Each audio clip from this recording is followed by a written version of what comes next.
This is the doll I'm patterning my tiny doll off of. Now, this I think is a reproduction doll of an old Pretender.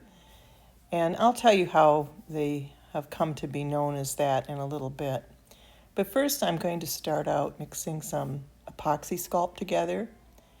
And you need to, as I just said, you need to do that for about a minute. And then I'm going to cut out the legs for the doll. And I'm using 1/8 balsa wood here and then measuring it out to about 3/4 of an inch. And now I'm molding the feet.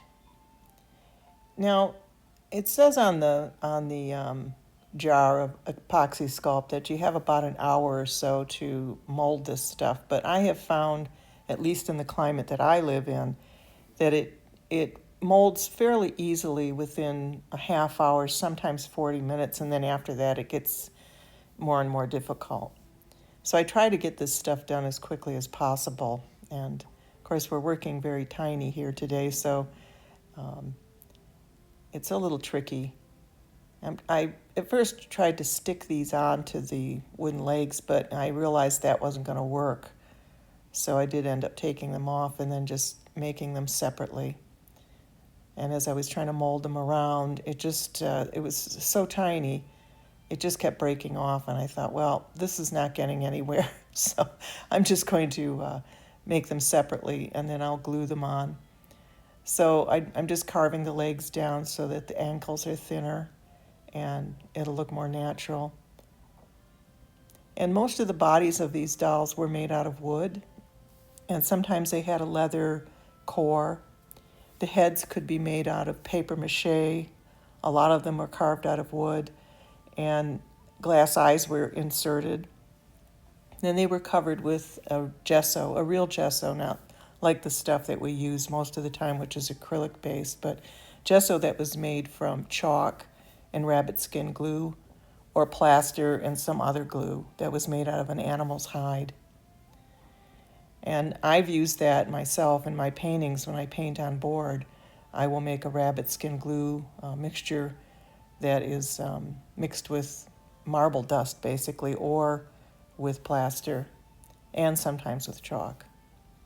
And you heat it up, and I'm not going to do this time, but this is just so small. So there's the feet, and there's the legs.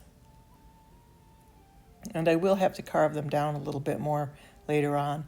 Now I'm molding the head, the neck, and the upper part of the shoulders. And I have a little extension on this just so I can hang on to it that I'll cut off later, and you'll see that. And I do occasionally put a little bit of water in my fingers and on the end of the sculpting tool to make it go a little more smoothly. The nice thing about Epoxy Sculpt, and most of these epoxy pastes, you can use water with them to smooth them down. So I'm just going to go around and make the head. The head is going to be fairly round. Most of these late 17th century and 18th century dolls had round wooden heads, and they do look a little strange to us now, but that seemed to be really the style for the types of dolls that they were making. And they could be anywhere from 10 inches to 20 inches long or tall. And many of them were made by master craftsmen. And the old Pretender dolls fit into this category. There's the pieces that I'm going to use for this doll. I actually made 2 dolls, but I'm not going to show you the bigger one. Now I have a piece of silk, and I'm going to begin working on the fabric. And because this doll is going to go in my little log home, I want it to be made out of what would be a fragment of perhaps a fine dress material. And perhaps they had it handed down and it was a piece from an earlier time, or someone gave it to them, whatever. But this is what I'm going to do, is actually paint this myself to look a little bit like the India silks that they might have had. And now I'm using a pen, this is just a Sharpie, to go around and actually fill in the design. And then I decided I would just do the whole design with the Sharpie and then put in the Inktense pencil colors as I went along. And of course, I'm using the Inktense with a little bit of water. Now, the name Old Pretender comes from, we're going to have to go back in history a little bit. And the name actually comes from James Francis Edward Stuart.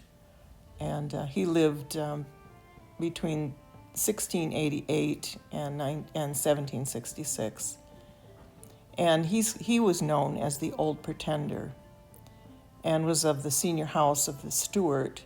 And he was a claimant to the throne of England, Ireland, and Scotland from about 1701 until his death in 1766. He was the only surviving of James II of England and his second wife, and he was the Prince of Wales and heir apparent until his Catholic father was deposed and exiled in the glorious revolution of 1688. So anyway, because he was Catholic, he was subsequently excluded from the succession by the Bill of Rights in 1689. And when we hear the word pretender, we often think of, oh, we're pretending to be something or whatever. But in this case, pretender was somebody who was aspiring to a throne or a title or something like that. So you've heard the saying, he was a pretender to the throne. Well, he's called the Old Pretender. That became his name. And the people who were loyal to him, somewhere around, I've got to think about this for a minute, somewhere around 1680, he was gifted by some loyalist friends of his this doll. And I will get a picture for you. And it had a wooden body and some leather on the inside of the body. The arms were carved of wood and the feet and the head. And she has these black spots. Those are called patches, and they were used sort of like beauty marks. And some people said they were used to cover smallpox scars and other blemishes, but that's not necessarily true.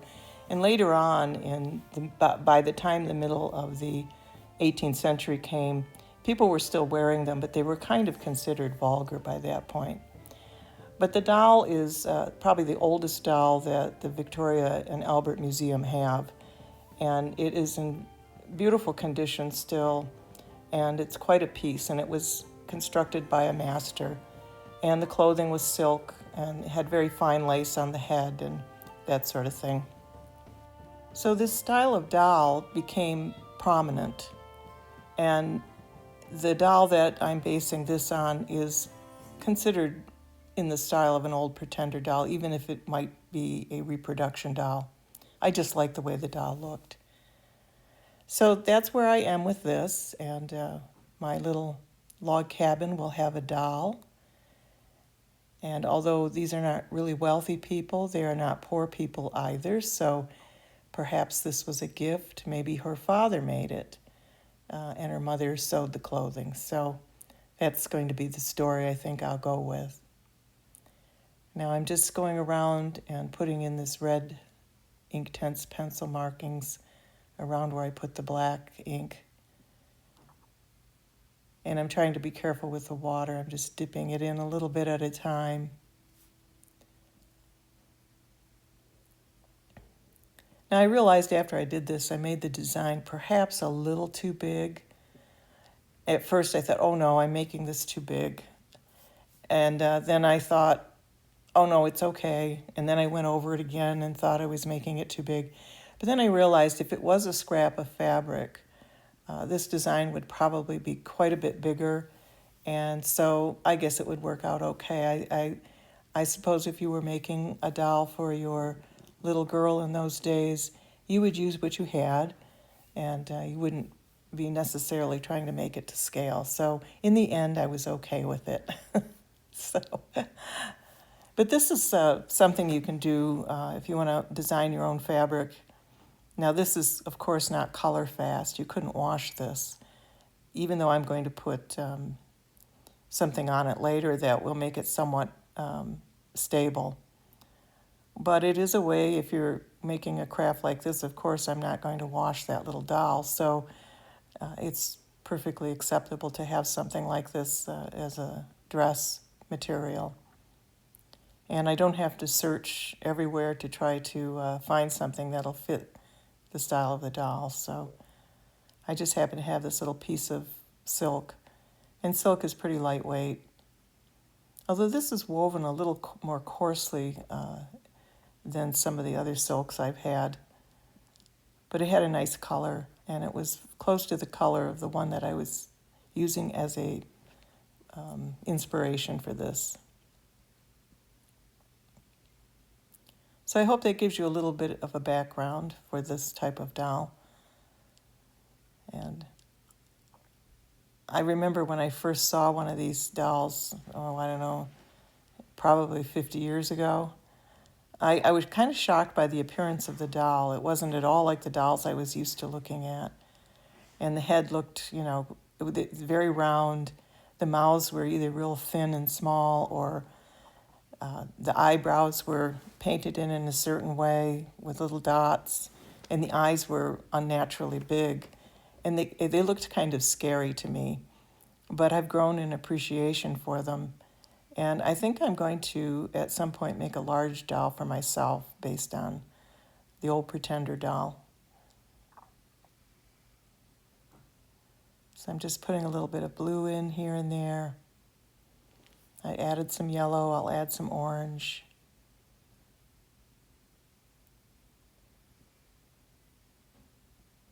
I'm not worried about water on the silk because, a lot of times when you get water on silk, it will cause it to have spots or stains. Because I'm going to be covering this with fray check before I sew it, and that will take care of anything like that if I happen to drip some water on it.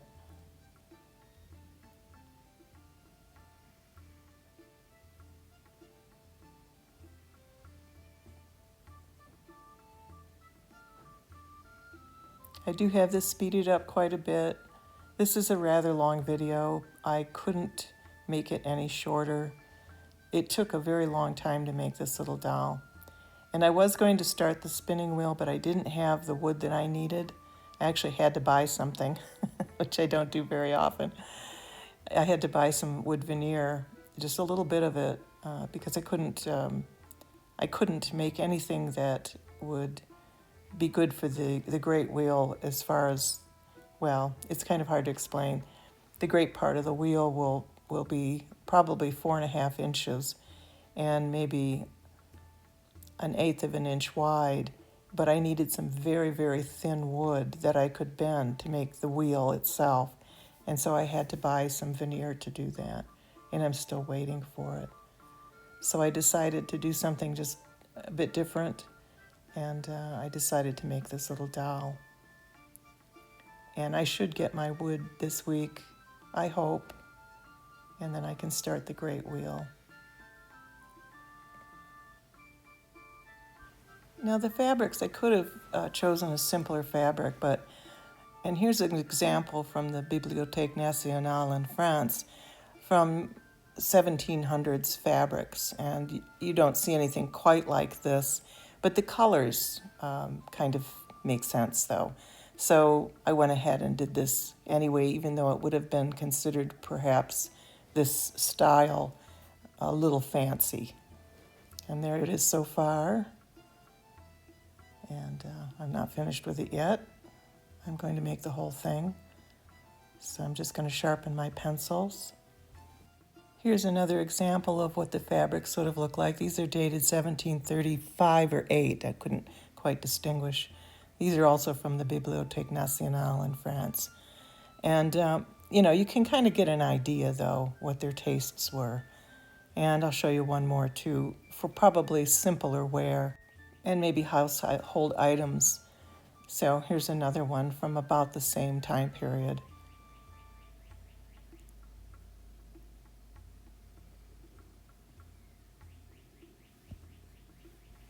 And I have many more samples from that museum. Not a museum, actually, it's a library, the Bibliothèque Nationale. But really, in a way, it is a museum too. So I'm just going ahead and filling in what I drew in freehand. And like I said, I'm basing it somewhat on the dress that the doll I'm patterning this after.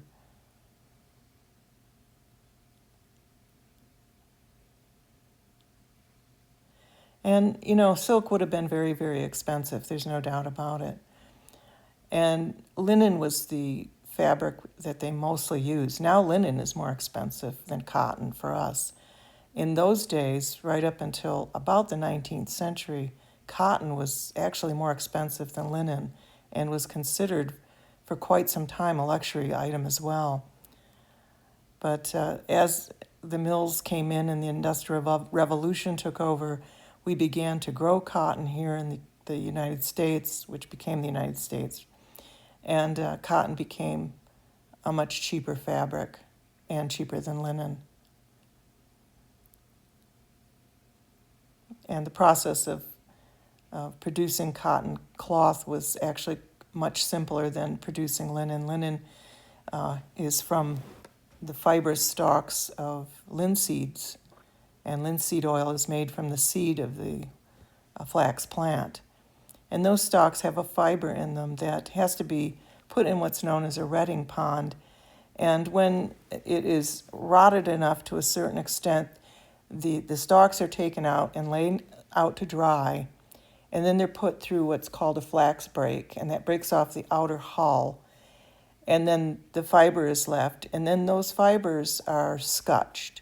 So any of that hull that's left over are scutched away, and then the fibers are loose, and those are drawn through what was known as a hackle, and many sizes of hackles, until you came up with very fine grade of linen. And of course, linen, like other fabrics, like silk, there were different grades. And what was left behind in the hackle was called tow, and often ropes were made out of that, and that's where the term tow rope comes from. And then the rest of the fibers could be used even for making wigs, and were then spun and woven into fabric.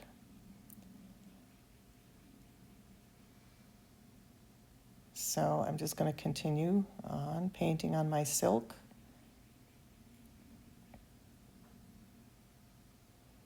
And maybe I'll make another doll that looks a little more handmade and has a little dress on it that's made from the simpler style of fabric.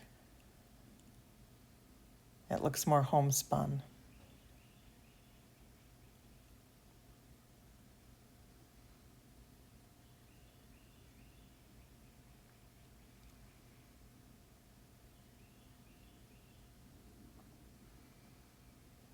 So I'm just progressing here, filling it in.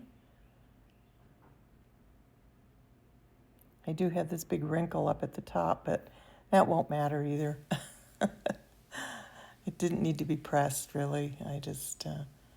I'm not going to use the whole thing. It won't turn out that way. But I wanted to make sure I had a big enough piece so if I made some mistakes, I could, have something to work with.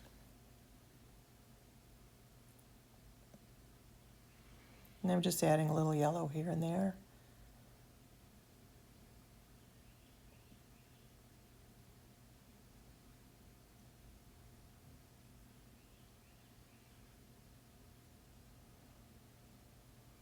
You could take something like this and tape it down and it would work better probably, but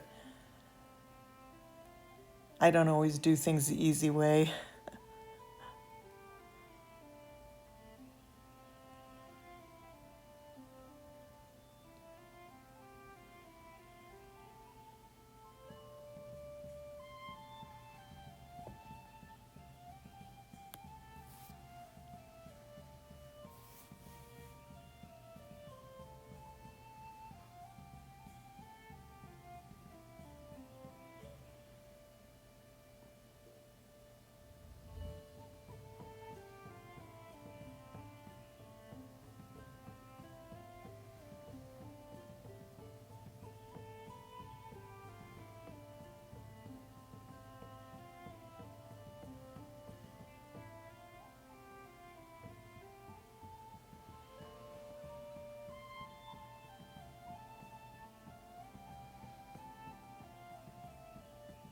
There, it's starting to look like something now.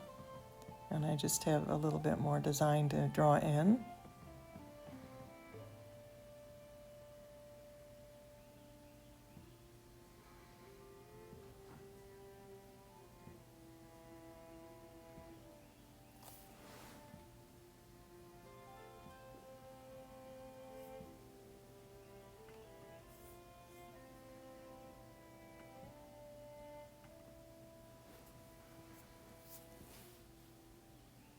I'm not going to show you every single step with this doll because, as I said, otherwise this video would have been 2 hours long.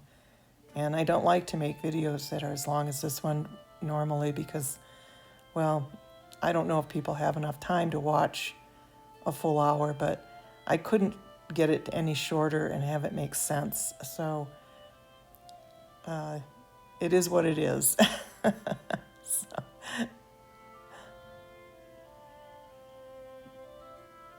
But I think you'll be able to get the idea of what I've done.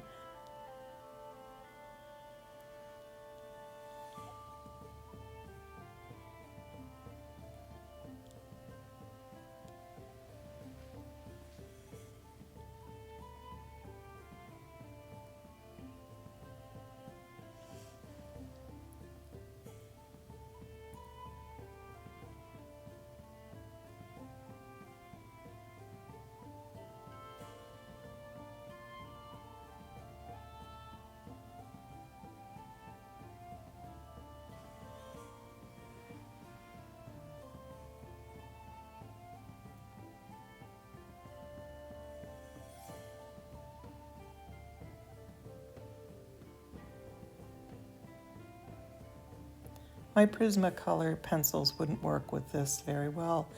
I don't think they would work at all, actually. I used them on the last thing I made, the front of the dresser, and they have wax in them. But the Inktense are really more like watercolor pencils, only more potent. So this really would made more sense for me to use these. The Prismacolor, the particular kind that I have, are, like I said, they have a wax in them, so they're not going to take to this fabric or any fabric that easily. They worked well on the wood, but that was a hard surface that had enough tooth so that it would grab the color.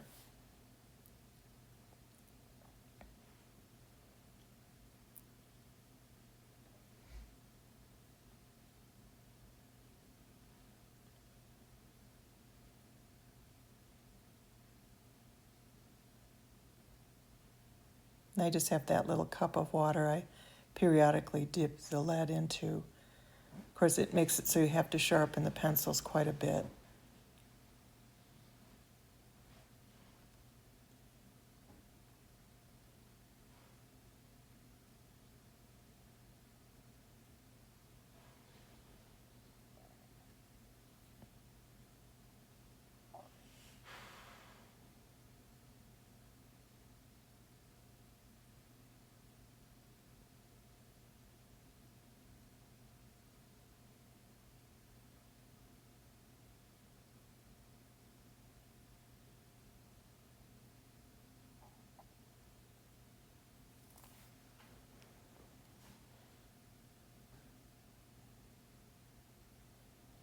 Well, I'm getting closer to finishing. I'm just going to put some orange in here and there and draw a couple of more of these floral designs on it, and then I can move on to the next step.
I don't think marker would work very well for this, although you could experiment with it.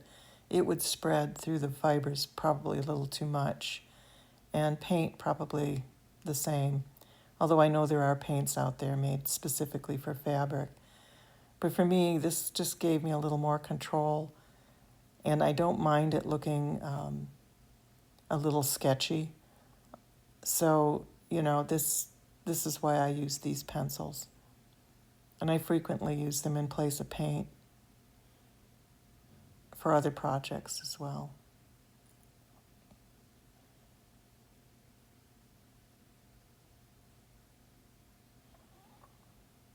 I'm just trying to give it an overall balance of shapes and colors. And there. Just have a few more touch-ups and this will be done.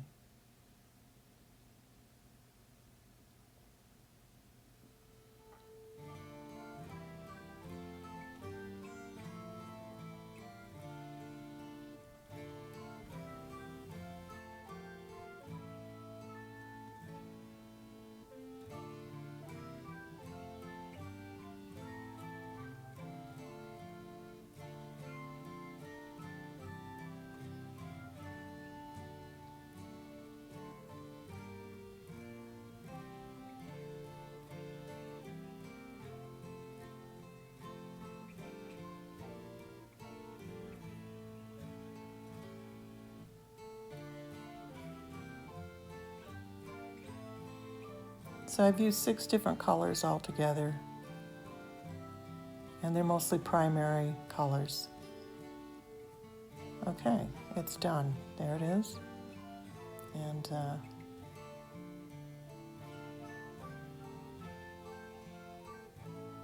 I just have to brush off whatever little bits of pencil that are hanging around. And now I'm going to finish carving the head of the doll. And this isn't completely hardened yet. It's still a little bit, a little soft, but it's easier to carve it if you don't wait for 48 hours. After 48 hours, it's just as hard as rock. It can be sanded, but carving is a little harder, so I think I probably waited maybe 4 hours and it was hard enough to carve it easily. And I want to make sure it has a little nose, very little.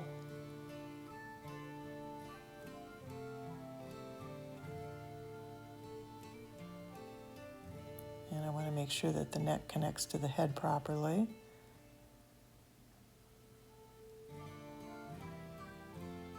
I didn't use a magnifying glass to do this because I couldn't do it and use the camera. And I do have a pretty powerful magnifier that's on a stand, and it probably would have made this much easier, but then I wouldn't be able to use the camera with it. Not the kind of setup that I have, so.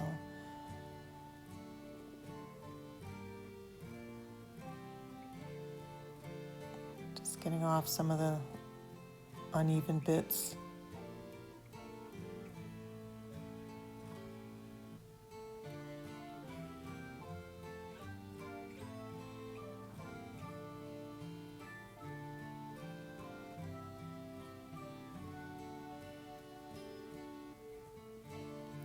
Okay, there's the arms. I molded those.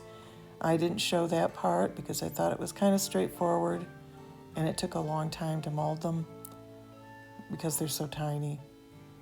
And they're just basically a tube with a little undifferentiated hand with a thumb.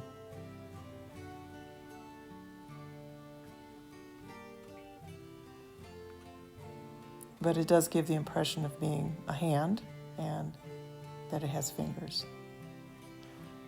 And I made these long enough so they could connect right to the shoulders.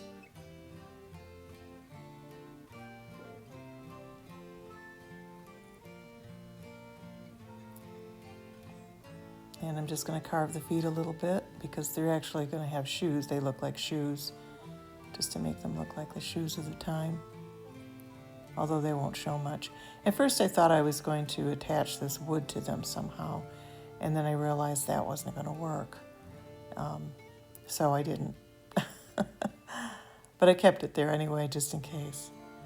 And now I'm going to attach it to the body, which will be wood. And I'm going to cut off that little piece that I used to hold it and just straighten it out.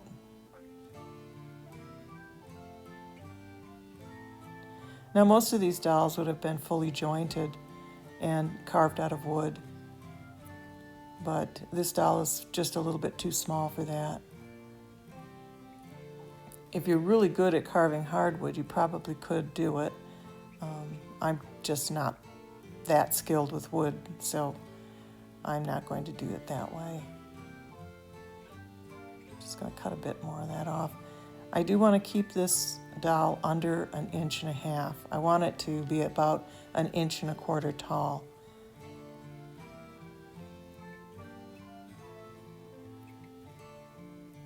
And I'm going to sand it, just give it a smooth edge. Okay, that looks like it's about right for the body. And I'm going to try to carve a little bit of a waistline on there. I'm not going to be able to make it as thin. I was going to get my Dremel out, but the thing was so short that it was very difficult for me to do that. So I decided I would go with a thicker waistline. Most of these dolls had a very pinched in waist. So since this is a homemade doll in a homemade log cabin, I thought that would be acceptable too in the end. But I'm going to make more of these, and this is the very first one I've ever made. So this is a real learning experience for me. So I'm just going to rasp all the way around with this diamond rasp and make more of an indentation for the waistline. I'm just going to go all the way around. Okay, I'm just going to glue this on.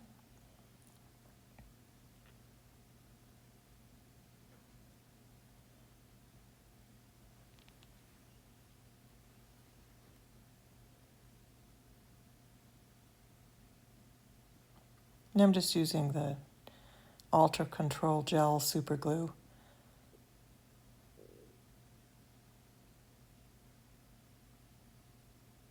Just put that on there and let that cure. And then I'm going to attach the arms and the legs. At first I have to put the feet on the legs.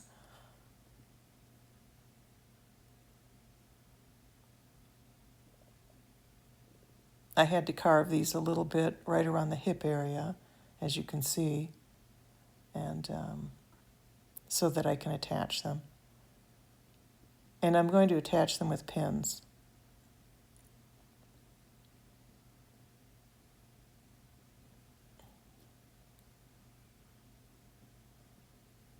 To make sure that the thumbs go the right way.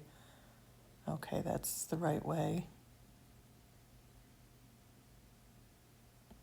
So the arms are made out of the Apoxie Sculpt, the head and the shoulders and the feet, and the rest of it is wood.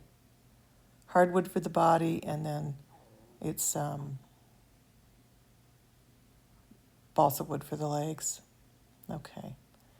Now I'm going to cut that where I cut the notch a little deeper. I'm just going to give it a little quick sand on both sides, just to make sure it fits, so that the legs can sit. Although for something this small, the dress is probably going to be too stiff for this doll to actually go into a real sitting position. These are very fine pins. They're used for silk. So I'm going to just push them through very carefully so I don't split the wood, and push them into the hardwood. And I'll do it on both sides. And then I will cut them. That one needs to be sanded a little bit more. So I'm going to use the rasp this time.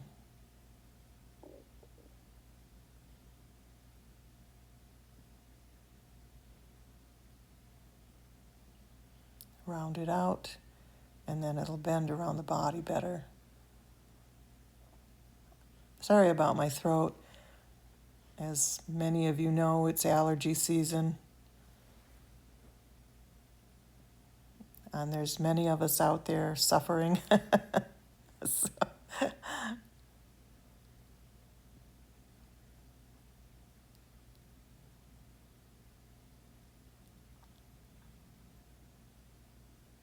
okay, there we go. I'll have to get a pair of pliers to push those pins in harder, but it seems to be going in. Yeah, they went in.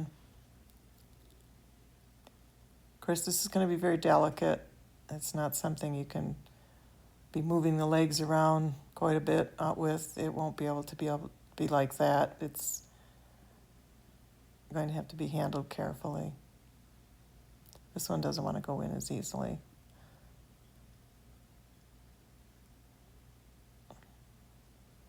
But I'll push them in some more using this jeweler's pair of pliers. There we go. That went in. And then I'll cut the ends, and then I will use these same pliers to twist them into a kind of circle. Okay, there we go. There. You can kind of see where this is going now. And I'm going to glue the feet on, or the shoes that have feet in them. But they'll just be painted like shoes, so.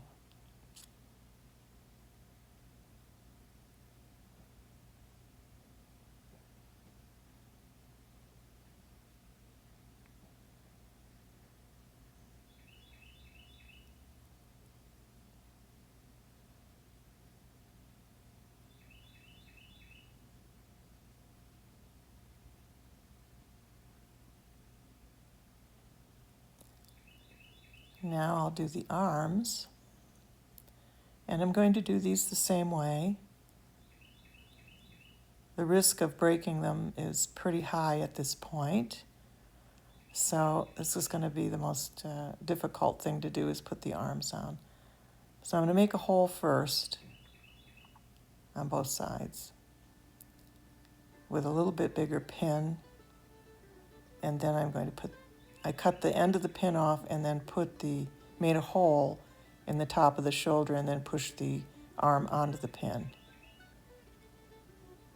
So I put a hole separately for the arm, and I'm just going to push it through.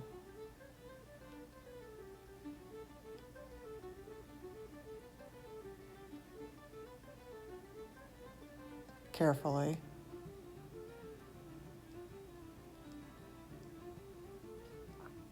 That one didn't want to go in easily for some reason, so I'm just going to push it down on the board here.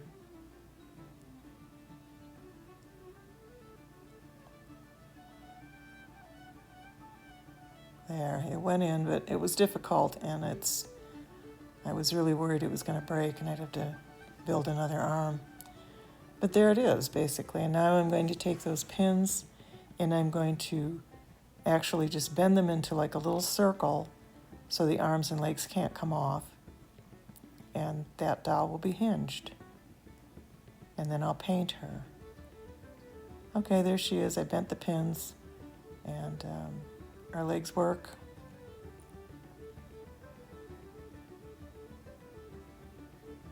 And now she can be painted. But there she is against the fabric. And that's the other fabric. I'm going to use that also as silk. And I'm just going to use 3 or 4 colors here: white, a sort of peach color, and red. And I think I ended up putting another color in, but I guess I didn't. I just used 3 colors. And I'm just going to paint the head and shoulders and most of the body and the arms and legs.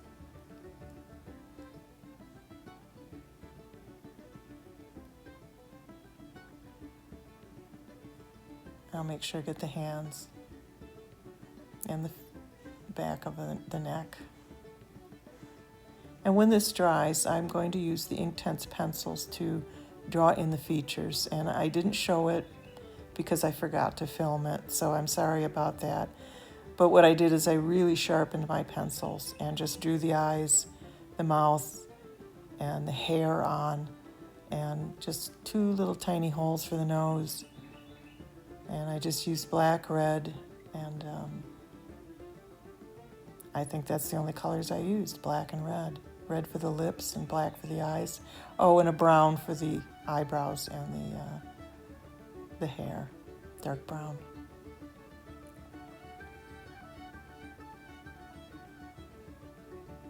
And I painted the shoes red with acrylic, just acrylic paint. The same red as you saw that silk that I showed you earlier. I'll just let that dry. And that's the red. I had that left over from the previous video, so I'm just going to use that for the shoes.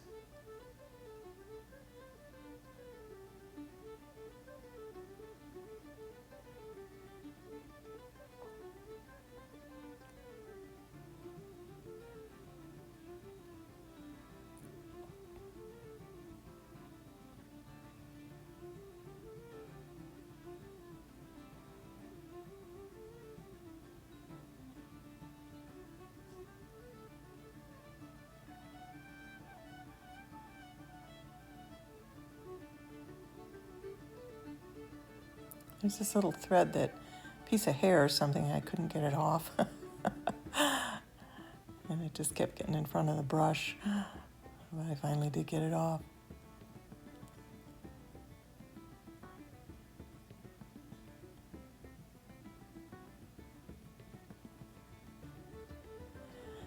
Okay, there she is, she's dry. And I have various antique laces here and silks. And I'm going to go through these and pick out something for her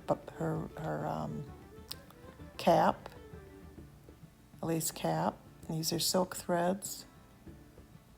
And I'm going to match them to the fabric to make sure that one's a little too light, the other one's a little too dark. So these are very, very fine tapestry needles, pretty small. And that's what I'm going to sew this with. It's a little hard to thread them, but they don't make a big hole in the fabric. So now for her face, I'm just going to put a little chalk on her cheeks. Part of what they did is you'll see these dolls will have very red spots on the cheeks, but that was kind of the style then for the makeup. I didn't put patches on her face like the old Pretender doll that was given to the Pretender. Because the doll that I'm actually really patterning this after didn't have any of that. So she did have red cheeks though. And this is going to be the dress, the skirt. But I will make an underskirt out of that red as well. I just glued the hem in place. And this is fabric tack. And I'm just going to put a generous amount around there because this stuff does fray very easily. And I'm going to make an underdress out of this red silk to be about the same size, and just put that around first.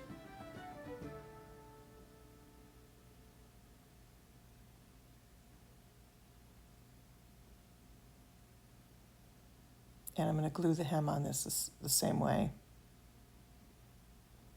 But first I'm going to make the bodice, so that's the very first thing I'm going to do, actually. And I'm going to put some glue in it because I want it to be stiff, and then just fold it over and then I'll cut it. And I won't have to worry about this fraying either.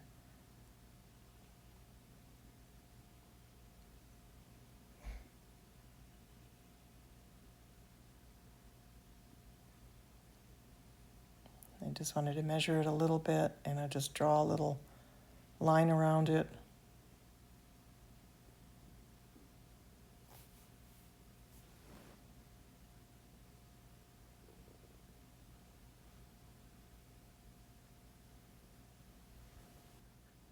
And there it is. And I'm going to just glue that right on the front after I put the other dress on, the underdress. And I'm just cutting it so to make sure it fits. And I'll just go around her waist like that.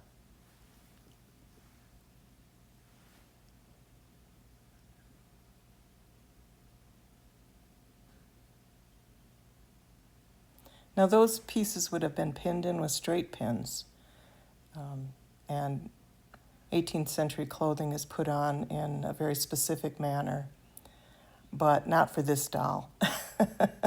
I'm going to try to make it look like that, but anyway, so I'm just taking a little bit of thread here, silk thread, and I'm going to gather the underskirt.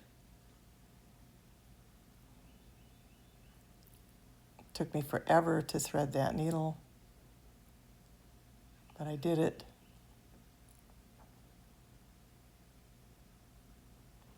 And I gathered it up. I do wax my thread with beeswax. It does make it a little bit easier. And I'm just going to put it in a running stitch. I also put the fray check around this top part too, so that it wouldn't fray. And I gathered it and just put in a few knots, and now I have a little skirt, and that will go onto the front. I'm just going to glue it on, and now I have to sew the overskirt. And I'm using some antique silk thread here that did cost 15 cents probably in the 1920s.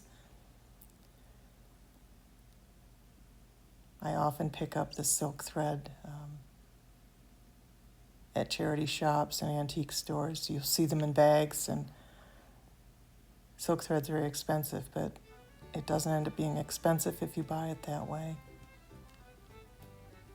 I'm not in camera, I'm sorry, for those of you who are really bothered by that, but you can see what I'm doing. I'm just doing a running stitch, and I put the skirt on. Now the skirt is flaring out way too much, but in the end I'm going to actually glue it, the folds in, so that it fits better. But I'm telling you about that now, so you'll see that later. Now I glued in that front piece. I'm just going to adjust it to make sure that her neck gets covered properly. And that's the first part of it. Now I have to make the ruffle on the front, and I'm going to first put her little neck piece on. She has a ribbon tied around her neck and the other one with a flower on it. And that was a piece of fingernail art, and I'm just making it smaller. And when I cut it off, it had white edges on it, so I just wanted to paint those to make sure no white edges showed. And make it look more consistent. Okay, there, I glued it on there. She has it on. You can see it on the side of her neck.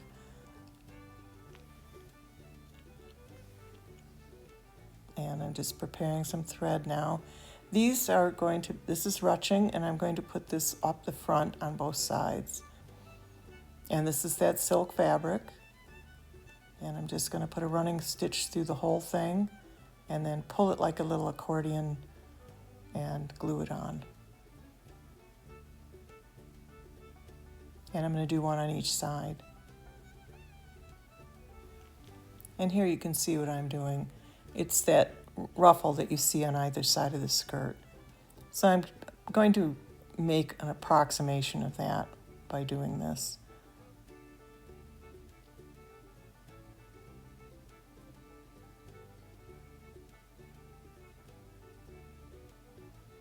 If I hadn't put the fray check on this, I wouldn't be able to make this because it would have frayed right through and broken. So I put a generous amount on. It's a little stiff, but it looks like it's going to work.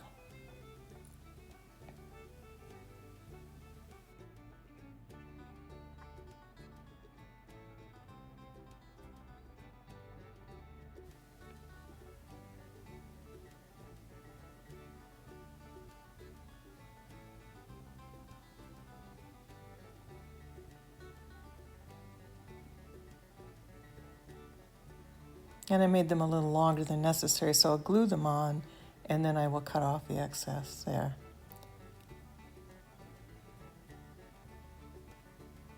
And I'm just using a toothpick and fabric tack to put it on. And just cut it right off. There's one, and I'll get the other one on.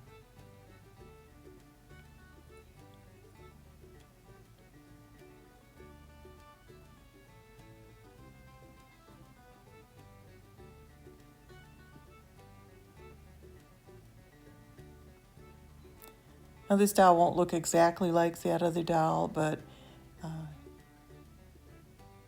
it looks enough like that doll that I used as an example.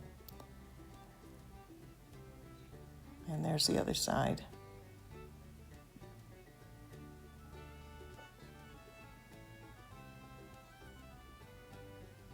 I like fabric tack. It's a good glue. You can use it for a lot of other things other than fabric, so.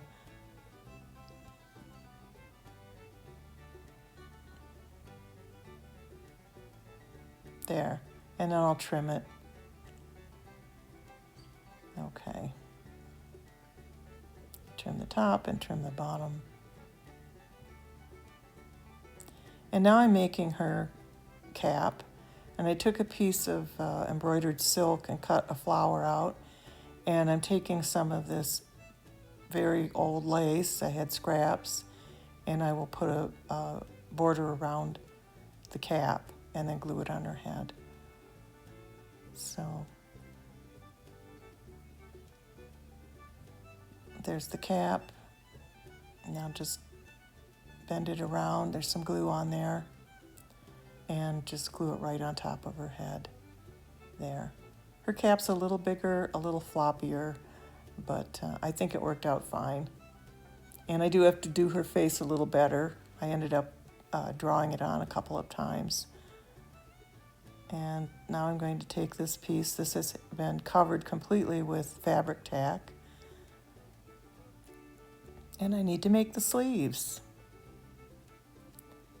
The sleeves were fairly tricky, and I didn't make the big bell sleeves on the end. I put a little piece of that bobbin lace on this and on these ends, and then folded it, and then ended up gluing it all the way around the arm. And so it's glued right to the arm. And now I have to make the outside bodice of the dress.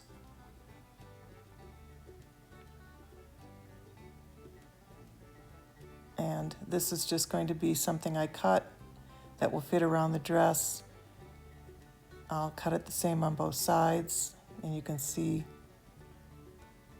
what it looks like.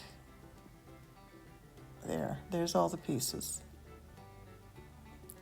So those two pieces on either side will go alongside. After I put the sleeves on and glue them, they will get glued right onto the fabric alongside of that red piece and fold into the back.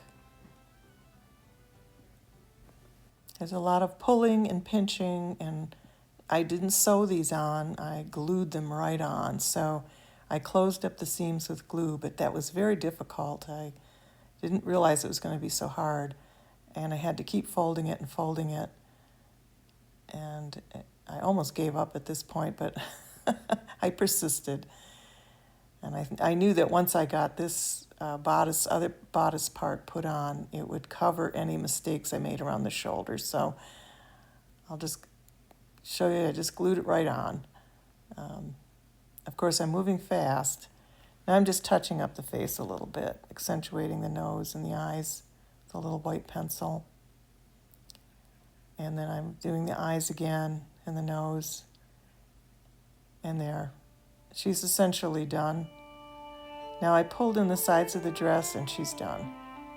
I also put the same little flower on the front of her dress because she had one on the dress of the original that I was patterning this thing after. So here she is in her room.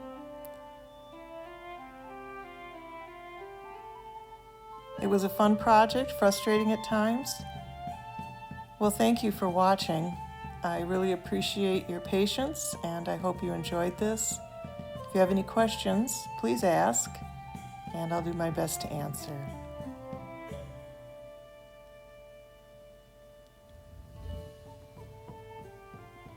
Bye-bye.